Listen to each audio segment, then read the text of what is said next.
السلام عليكم qaybta waxaan isku arki doonaa qaybta nursingka qofka nursingka jooga qaabka uu shaqeysto qaabka uu hawlgali doono qofka nursingka wuxuu imaan doonaa qaybta nursingka mar walba isaga u furan qaybaha kale uma furna waxaa kala horta dadka hadda jiifa bukaanada hadda jiifa xasan cabdi marin aadan axmed guuleed sariiraha ay jiifaan anoo kala arki karaa VIP tusaale qolka VIP-da sariirta koowaad waqtiga lasoo jiifo qofku arki karaa meeqa maalin uu jiifa hal maalin laba maalin xog ku saabsan arki karaa tusaale qofkan baan rabnaa hadda in maxay ahayd aan u shaqeyno halkaan ku rufan doonaa marka qofka maxaa uga shaqeyn kartaa shaqooyinka qofka uu qaban kara maxay tahay kow waxa ugu horeeya vital inuu qofka soo xareeyo tusaale qofka dhererkiisa miisaankiisa temperaturekiisa waxyaabahaas inuu soo xareeyo waxyaabaha qofka nurse uu xareeyo intuu ku qori doonaa waxyaabaha xogta uu baahan intuu ku qori doonaa kadib uu save gareyn doonaa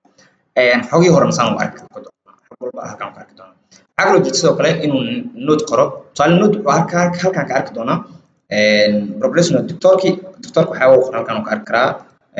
halkaan uu ka arki karaa isheeg maxay ahayd qofkii waxyaabihii qofka laga qoro halkaan ka arki doonaa asagana sidoo kale qofka nursing ku dar kara tusaale wuxuu dhihi karaa morning waaye subax wuxuu dhihi karaa tusaale daawada noocu si tusaale laba paracetamol waxa paracetamol haba paracetamol baan siiyay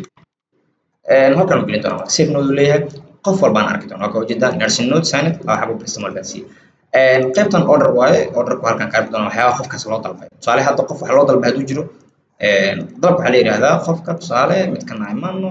qof waxa loo dalbay haduu jiro halkaan qofka arki doonaa lab tusaale haddii resultiye jiraan tusaale qofkan haddii tusaale